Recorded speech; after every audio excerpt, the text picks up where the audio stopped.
Salam saudaraku yang dikasihi Tuhan. Selamat beribadah kembali di pagi hari ini. Mari kita berdoa. Pertolongan kami datang daripada Allah pencipta langit dan bumi. Damai sejahtera ada di tengah-tengah kita selama kita beribadah. Amin. Waktu selanjutnya serahkan kepada pemimpin. Shalom Bapak Ibu yang dikasihi Tuhan. Mari kita mulai ibadah kita di rumah masing-masing. Kita akan bersama-sama memuji memuliakan nama Tuhan. Kita akan memuliakan nama Tuhan, kita akan menyembah nama Tuhan. Kita akan pujikan satu pujian dalam bahasa Jawa. Apapun krungu pawartani.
Demikian tadi pujian yang telah kita naikkan. Kita akan menyembah Tuhan, kita akan bermazmur bagi Dia, kita akan mengagungkan namanya, kita akan masuk ruang Maha Kudus.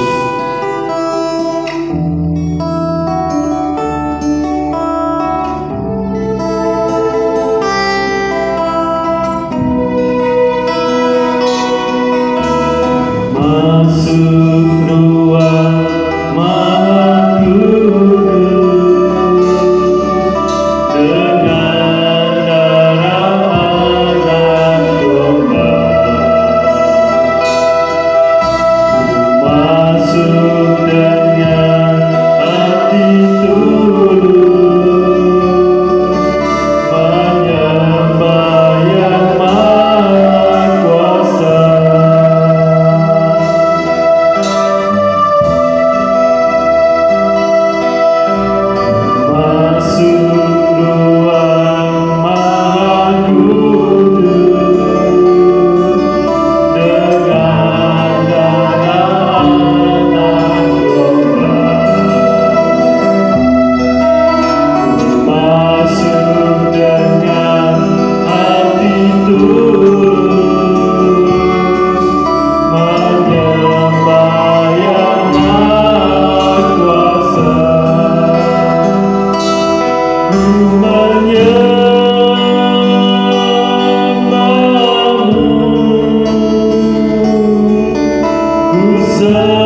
Bapak, Ibu, dan saudaraku yang dikasihi Tuhan, sebelum mendengar firman Tuhan, mari kita berdoa lebih dahulu.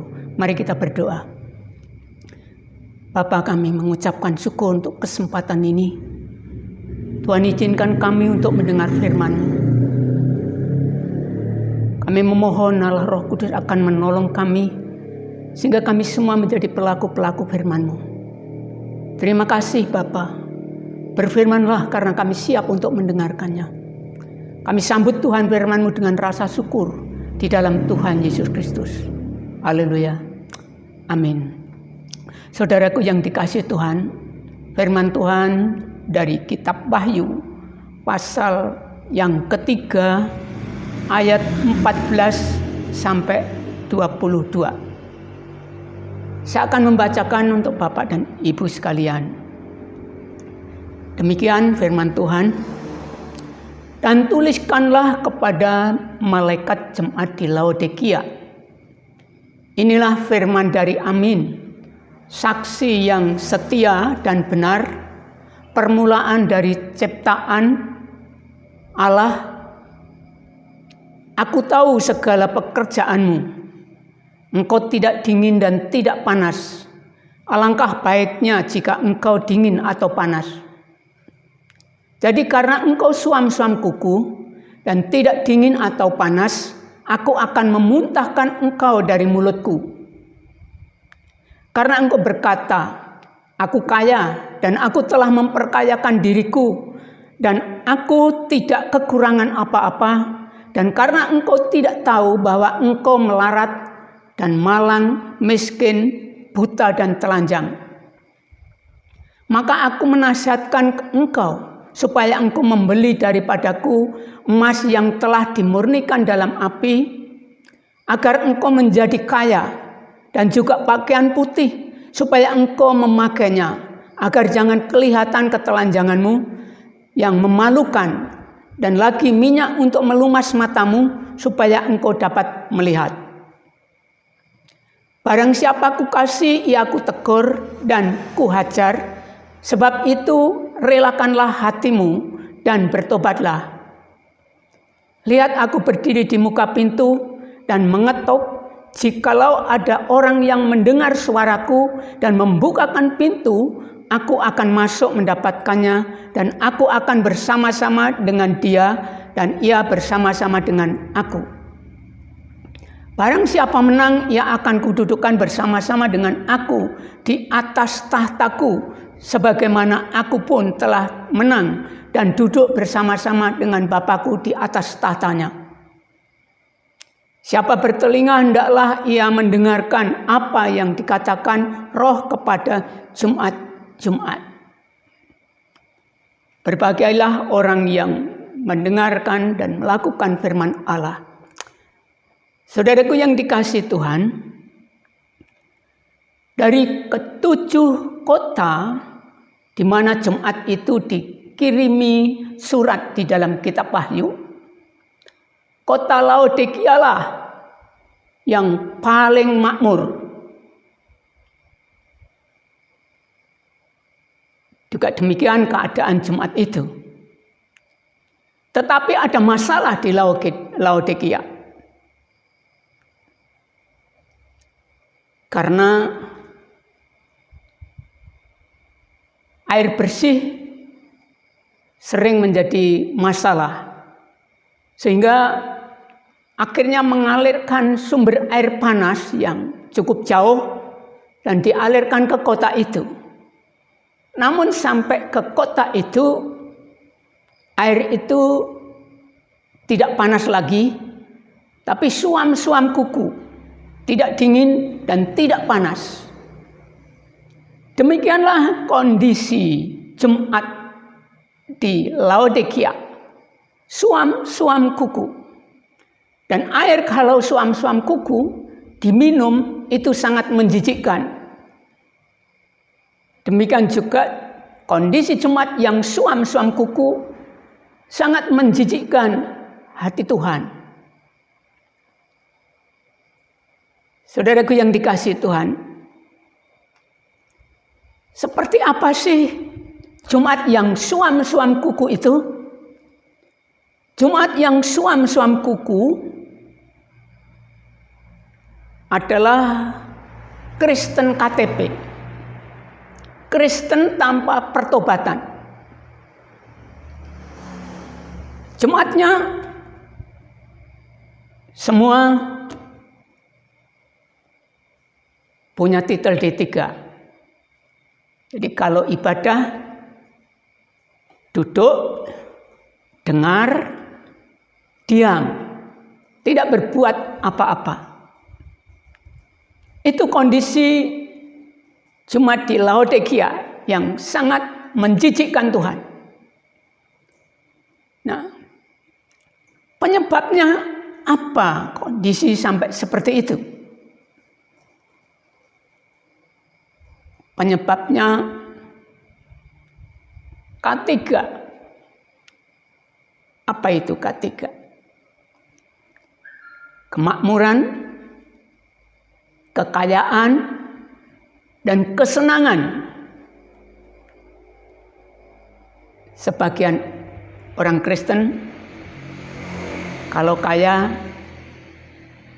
tanda rohaninya baik. Tapi kitab ini di Laodikia tidak demikian. Justru kekayaan ini yang membuatnya kondisi jemaat itu suam-suam kuku. Kalau kondisi seperti itu, kekristenan itu akan kehilangan jati diri. Yang sebenarnya sebagai garam harus menggarami, sebagai terang harus menerangi, tetapi jemaat itu hambar, garam itu hambar, tidak ada artinya apa-apa. Demikian juga terang itu tidak bercahaya. Karena apa? Karena jemaat itu tidak bisa menghadirkan Tuhan di dalam hidupnya. Tuhan di luar masih mengetuk pintu. Sehingga sebagai surat-surat Kristus pun tidak bisa dibaca. Jemaat seharusnya sebagai surat Kristus, tetapi tidak bisa dibaca. Apa artinya surat tidak bisa dibaca? Kekristenan yang suam-suam kuku adalah kekristenan yang kehilangan jati diri. Itu sebabnya Tuhan sangat mengasihi. Dia menegur, dia menasihati supaya jemaat itu bertobat dan mendengarkan nasihat itu. Dia minta supaya jemaat itu membuka hatinya. Tuhan tidak mendobrak pintu hati seseorang. Tuhan tidak akan memaksa. Tapi Tuhan menunggu orang itu membuka hatinya. Saudaraku yang dikasihi Tuhan, saya yakin yang mendengarkan firman Tuhan saat ini tidak akan senang menjadi orang yang menjijikkan, menjadi orang Kristen yang kehilangan jati diri. Untuk itu, bukalah hatimu, dengarkan nasihat yang disampaikan oleh Tuhan Yesus di dalam kitab Wahyu ini, supaya hidup Anda dan saya tidak menjijikkan, tetapi menyenangkan hati Tuhan. Saudaraku yang dikasihi Tuhan, firman Tuhan yang saya sampaikan dengan tema hidup menyenangkan hati Tuhan. Saya yakin kalau saya dan saudara menjalankan nasihat yang diberikan oleh Tuhan Yesus di dalam ayat 18 ini, menjadi orang Kristen yang menyenangkan Tuhan. Saudaraku yang dikasihi Tuhan, ada 3 nasihat yang disampaikan oleh Tuhan Yesus supaya kita menyenangkan hati Tuhan. Nasihat yang pertama, Tuhan menghendaki orang Laodikia itu membeli emas dari Tuhan yang telah dimurnikan. Saudaraku, emas adalah simbolis kekayaan. Emas adalah logam yang mulia. Sehingga kalau ada undangan orang memakai emas, perhiasan emasnya besar-besar, orang langsung berpikir itu orang kaya. Karena memang emas melambangkan kekayaan dan kemuliaan. Nah, tetapi Tuhan tidak menghendaki membeli emas di toko emas, tetapi membeli emas yang telah dimurnikan kepada Tuhan. Apa itu artinya? Itu adalah kekayaan rohani yang ada di dalam Tuhan Yesus. Tuhan telah memperingatkan apa artinya memiliki dunia dan isinya di dalam Matius pasal 16.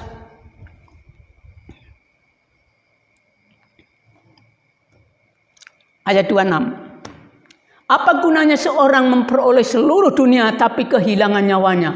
Dan apakah yang dapat diberikannya sebagai ganti nyawanya? Saudaraku yang dikasihi Tuhan, apa artinya memiliki kekayaan di dunia ini tanpa memiliki kekayaan rohani? Tanpa memiliki Kristus. Karena kekayaan rohani itu ada di dalam Tuhan Yesus. Coba mari kita lihat di dalam Efesus 1. Ayat yang ketiga. Terpujilah Allah dan Bapa Tuhan kita Yesus Kristus yang dalam Kristus telah mengaruniakan kepada kita segala berkat rohani di dalam surga. Berkat rohani di dalam surga ada di dalam Tuhan Yesus. Mari kita ayat ini yang sejajar di dalam Kolose 1 ayat yang ke-27.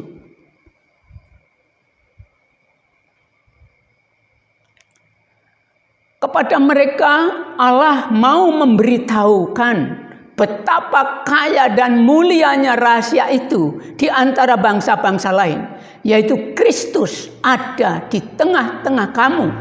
Kristus yang adalah pengharapan akan kemuliaan. Kekayaan rohani orang Kristen yang ada di Kolose itu adalah Kristus. Kemuliaan Kristus. Saudaraku yang dikasihi Tuhan. Itu sebabnya di dalam ayat 18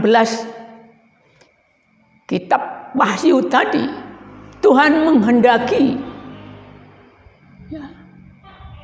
punya kekayaan rohani yang ada di dalam Tuhan Yesus.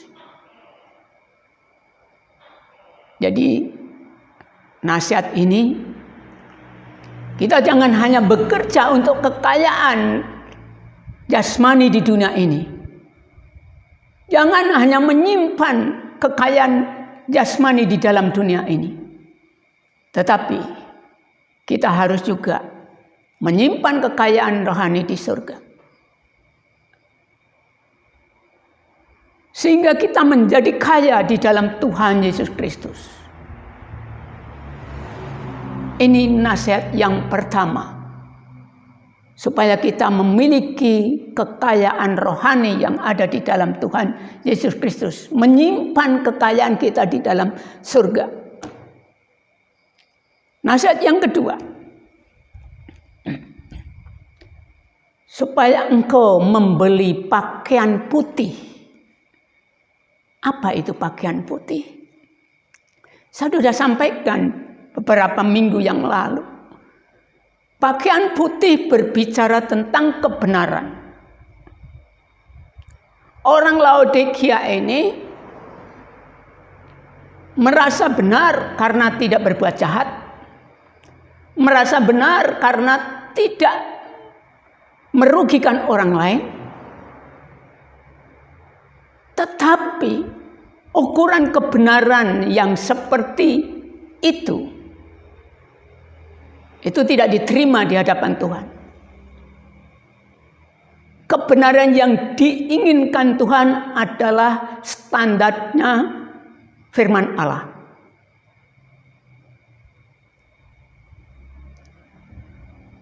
Firman Allah yang harus menjadi standar kebenaran kalau kita mau menyenangkan Tuhan.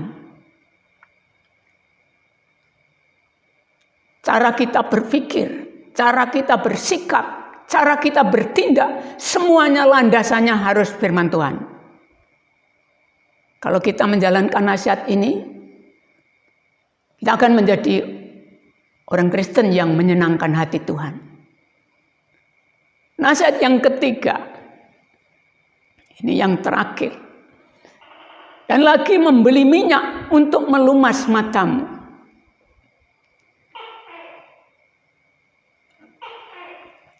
Di Laodikia ada sekolah medis, juga ada perusahaan salep mata yang sangat terkenal. Nah, orang Laodikia sangat bangga dengan itu. Tetapi mata rohaninya buta, dikatakan. Buta.